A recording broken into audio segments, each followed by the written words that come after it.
సాకేత్ శవదహనం చేశాడు. నేను స్వర్ణ స్మృతికి దహనం చేశాను. శాశ్వతంగా సాకేత్కి మళ్ళీ నువ్వు గుర్తుకు రాకుండా, నీ జ్ఞాపకాల్లోకి వెళ్లకుండా, తలుపులోకి రాకుండా చేసొచ్చాను.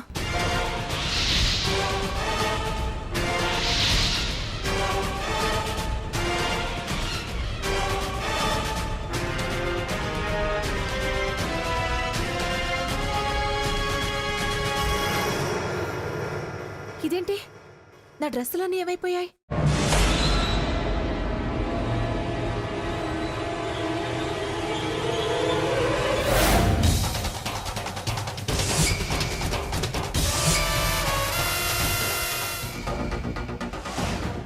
ఇదేంటి, ఇవన్నీ స్వర్ణ డ్రెస్సులు. బూడిదైపోయిన దాని డ్రెస్సులు నా కబడ్లోకి ఎలా వచ్చాయి? హంస, మేము బయలుదేరుతున్నాం, త్వరగా రా. వస్తున్నాను అమ్మమ్మ గారు. ఈ డ్రెస్సులు ఎక్కడికి ఎలా వచ్చాయి? ఎవరైనా తెచ్చిపెట్టారా? కానీ నేనే కదా కాల్చింది, ఎలా వస్తాయి? త్వరగా రామ్మా.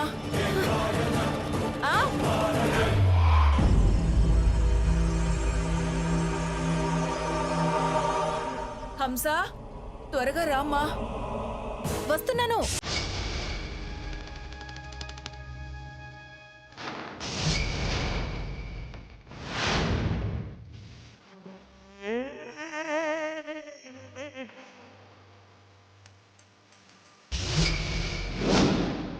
ఫోటో ఇక్కడ పెట్టండి బాబు.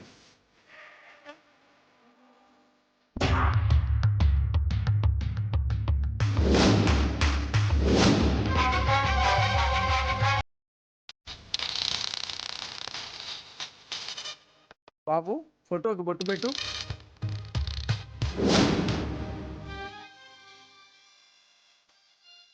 సాకేత్, కర్మకాండ కన్నీళ్లతో చేయకూడదురా, తన ఆత్మ శాంతించదు.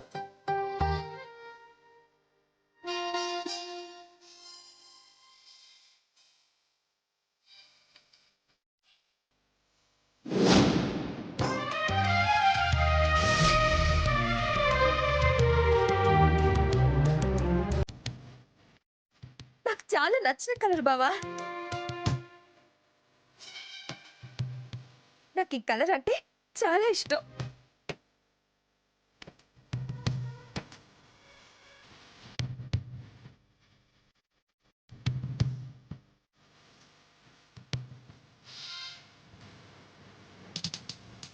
సోనా,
సోనా,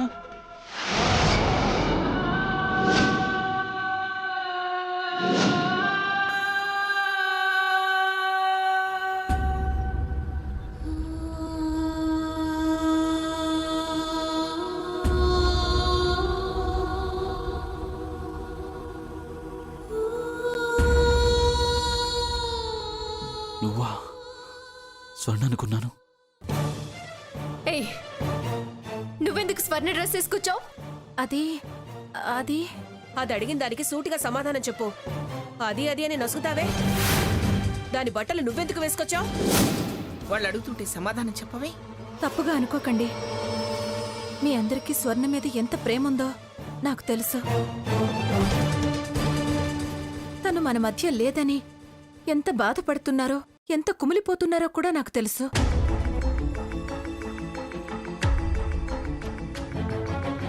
తన కోసం కుమిలిపోతున్న మీకు తనలా నేను కనబడి మీతోనే ఉందన్న కాస్త తృప్తి కలిగించాలని స్వర్ణచీర కట్టుకున్నానంతే. తప్పైతే నన్ను క్షమించండి. మామూలు తప్పు కాదు, మహాపరాధం. నువ్వంటేనే దానికి అసహ్యం. అలాంటిది దాని డ్రెస్ వేసుకురావడం ఏంటి? కారణం చెప్పాను కదా అక్క. ఏయ్, అలా పిలవద్దని నీకెన్నిసార్లు చెప్పాను? అసలు ఎందుకు వేసుకొచ్చావు చెప్పు. అమ్మా సీత, వదిలేయమ్మా, మన కోసమే అంది కదా. అవును సీత, ఇలా జరుగుతుందని తను మాత్రం అనుకుందా?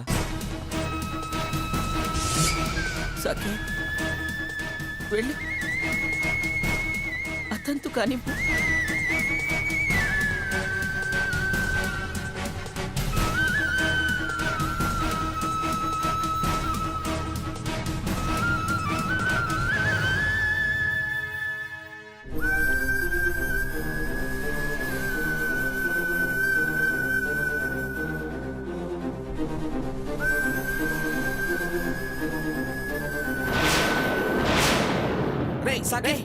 సాకేత్, అల్లుడు గారు,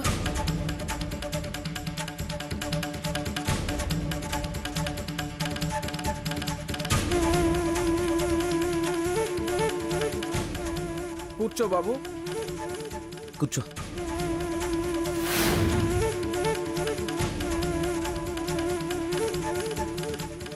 అమ్మా, ఎవరైనా పిండాలకి అన్నం వండండి. నేను ఈ లోపు తంతు జరిపిస్తాను. అలాగే పంతులు గారు, నేనే వండుతాను. వద్దమ్మా సీత, కడుపుతో ఉన్నదానివి నువ్వు ఇలాంటి పనులు చేయకూడదు. నేను వండుతానులే.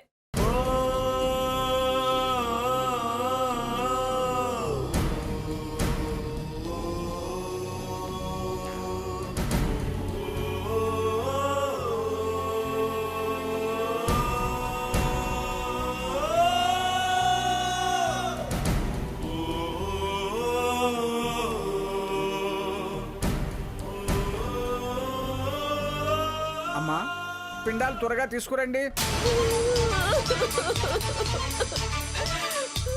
సావిత్రి,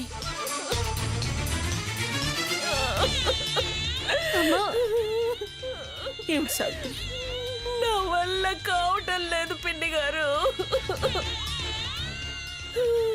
కడుపులో దాని పిండాన్ని 10 నెలల్లో మోయగలిగాను. గుండెలు పిండి పదిలంగా పెంచగలిగాను. బరువు అనుకోకుండా 10 ఏళ్ల వరకు ఎత్తుకు తిరిగాను. కానీ ఈవేళ దాని పిండాలకు అన్నం నేను మోయలేను. అమ్మా, ఊరుకోమ్మా, నేను భరిస్తానమ్మా. దానికోసం నేను ఏమైనా చేస్తాను.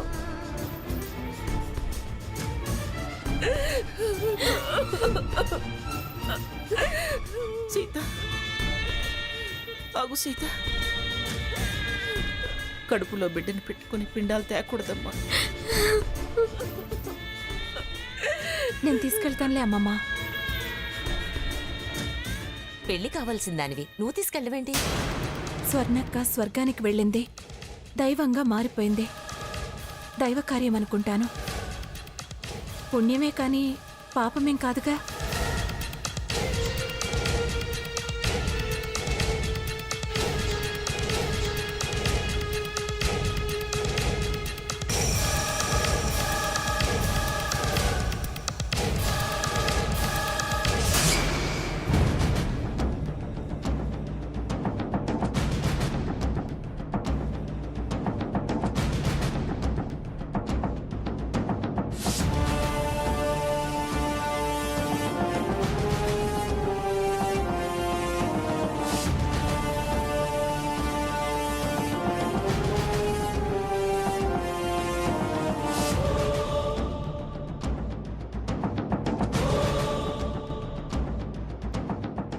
అదేంటి వద్దంటే వినవా?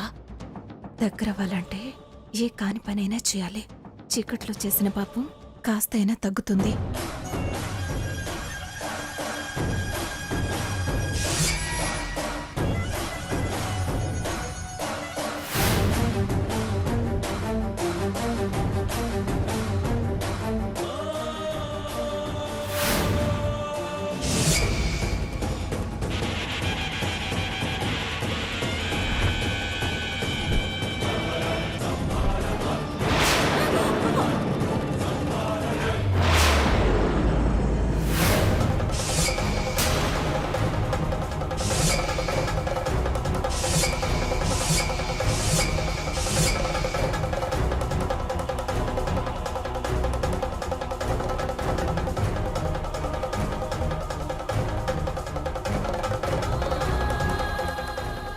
ఏ రే సాకేత్ అగు.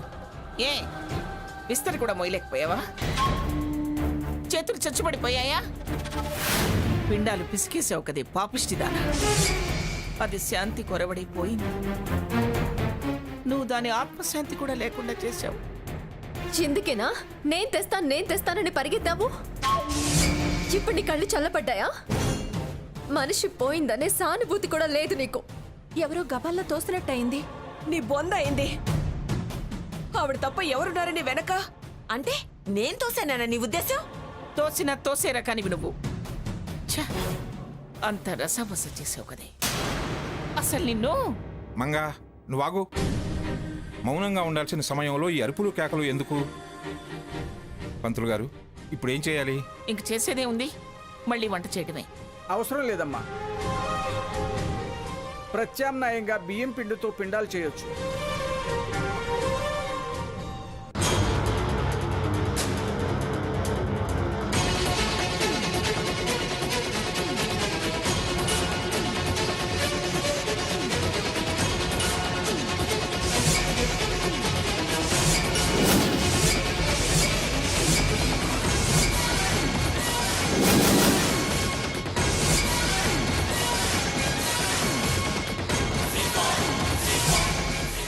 ఊర్ధ్వలోక సిద్ధ్యర్థం పిండ ప్రధానం కరిష్యే.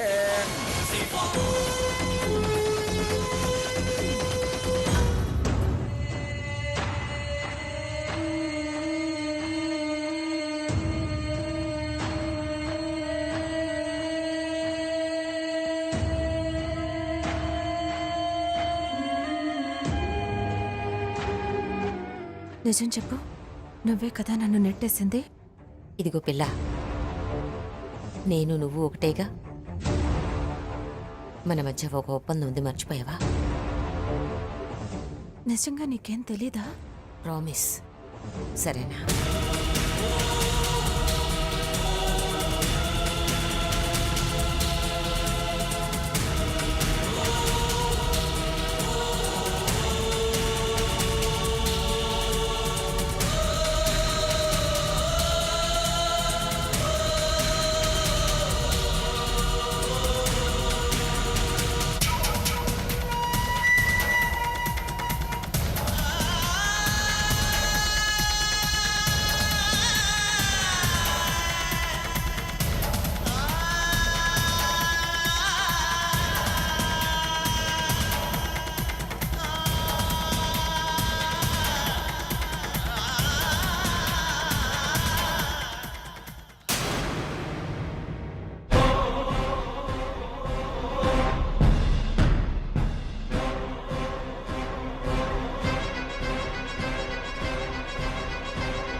ఖచ్చితంగా ఈ ముసల్దే నన్ను నెట్టుంటుంది.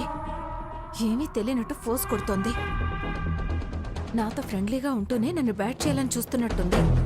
ఈవిడ మనసులో మొత్తం పిఠాపురం ఫ్యామిలీనే నాశనం చేయాలనుంది. నా కోరిక నెరవేరడం అస్సలు ఇష్టం లేదనుకుంటా. ఈవిడి గారి మనవరాలకి దక్కనే సాకేత్ నాకు దక్కడం నచ్చకనే ఇలాంటి కుంటి వేషాలు, కుళ్ళు ప్రయోగాలు చేస్తోంది. ఈవిడి గారిని ఓ కంట కనిపెడుతూ కాస్త దూరం మెయింటైన్ చేయడమే మంచిది. వాడి మీద పగ తీర్చుకోవడానికి కాచుకొనున్న చంద్రముఖి